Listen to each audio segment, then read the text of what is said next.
Let's get more on this now with Martha Raddatz, ABC's Chief Global Affairs Correspondent, Dan Senor, co-founder of the Foreign Policy Initiative, and Richard Haass, president of the Council on Foreign Relations, also author of a new book, Foreign Policy Begins at Home. And Richard, let me begin with you, because you put out a pretty powerful tweet this morning saying that by releasing Snowden, China has thrown away the chance to invest in relations with the United States. Well, here this is, George, just a couple of weeks after this summit where China talked about a win-win relationship to be a model of relations between major powers of the day. And instead, they've gone for a short-term gain. Plus, it raises real questions whether China is prepared to enter into any sort of regulation of what could be the great area of international competition for the next couple of decades. So you have no doubt that this was the government of China telling Hong Kong. There's not a lot of freelancing going on in China. The idea that the Hong Kong authorities did this independently, this to me, inconceivable. You agree that this complicates the relationship? I think it complicates it, but I certainly don't think it ends it. I don't think it's quite that serious. I think China will move on. Hong Kong will move on. What were they really supposed to do? They have domestic politics as well, especially in Hong Kong. Snowden had created protests in that country. So I think, in effect, China really had to say, let's get rid of this guy. Let's get rid of the problem. He might be here for months and months and months, and that would really complicate things. Clearly, though, Dan, this is also something the United States does every day as well. They're working in China as well. Right. And Snowden's, interviews that he gave and documents he released to the Chinese press obviously puts us in a very uncomfortable position. But I think domestically in the U.S., I think this further strengthens the center on national security. I think there was a real risk over the last couple of weeks that there would be this left-right coalition that would backlash against the United States government, sort of libertarian uprising.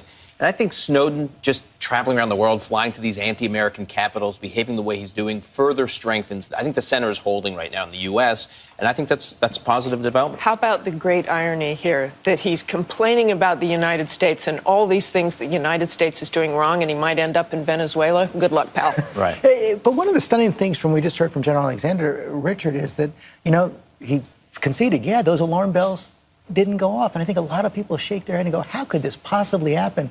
A fairly low-level guy in Hawaii gets our top secrets. But what the general also said is true. We've got this system that depends upon millions of people, some full-time in uniform, some full-time civilians, some contractors.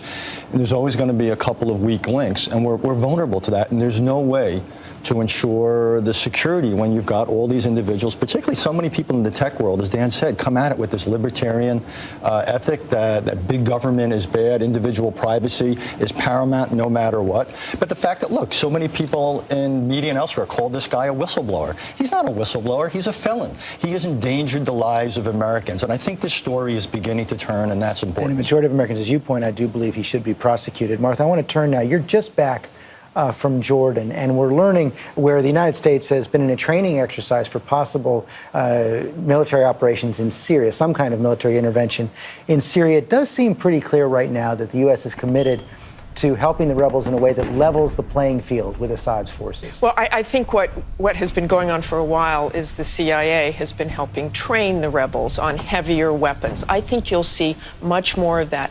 That's a way for America to actually vet those rebels. There's still some concern who they would give heavy weapons to. I don't think the United States is going to give those heavy weapons. Qatar, Saudi Arabia. Qatar, Saudi Arabia, but we'll help train them so you can look the rebels in the eye and say, these are the guys that we trust.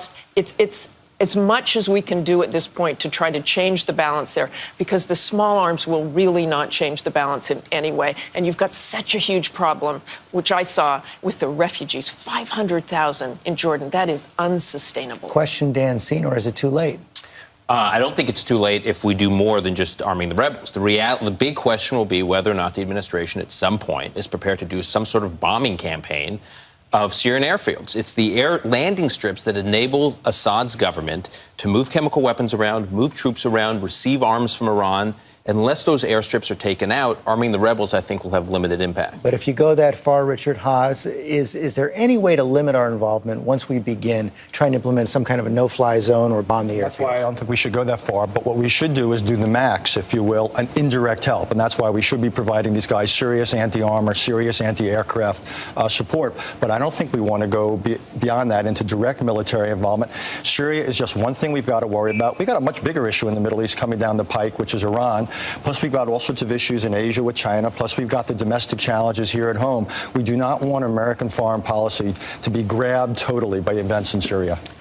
Well, I agree with that. The risk, however, is if the Iran, Hezbollah, Assad, Russia-backed proxy prevails, the kind of momentum and shot in the arm that will give to the regime in Tehran could give that ultimate fight that we're dealing with, that ultimate conflict, Iran, give the Iranians the upper hand. That's why, again, we should be arming these guys much more heavily. But I still don't know what comes next. I still want the question answered. What comes next? What's our strategy in Syria? If they start taking out airfields and that doesn't work, or if you arm the rebels with heavier weapons or train and assist or do anything and that doesn't work, then what happens? I think what we have to be prepared for, no matter what we do, let's be honest and bleak about this. We're looking at years and years of prolonged fighting in Syria. There's not going to be a quick ending. There's not going to be a happy ending. Even after Assad may be ousted from power, then the rebels will turn on one another. It'll never be the same there. None of that is going to happen. And we saw the president with President Putin this week. None of that is going to happen unless the Russians change their attitude. I agree, which is why we have to, at some point, move past the Russians. We have to understand that there's not going to be any peaceful transition of power,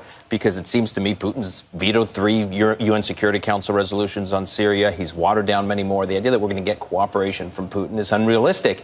I think Richard is right in that we haven't had a real discussion in this country about the stakes in Syria. And the president, at some point, has to address this issue, because for all the things that Martha has just seen on the front lines, this becomes a real regional mess that someone needs to talk through the American. Martha, we only have 30 seconds left. I have not seen any indication from the president that he's willing to go out there in a big public way and make the case for intervention in Syria. He doesn't want to, because once you put that giant toe in the water, he's in. Okay, Martha, Richard, Dan, thank you all very much.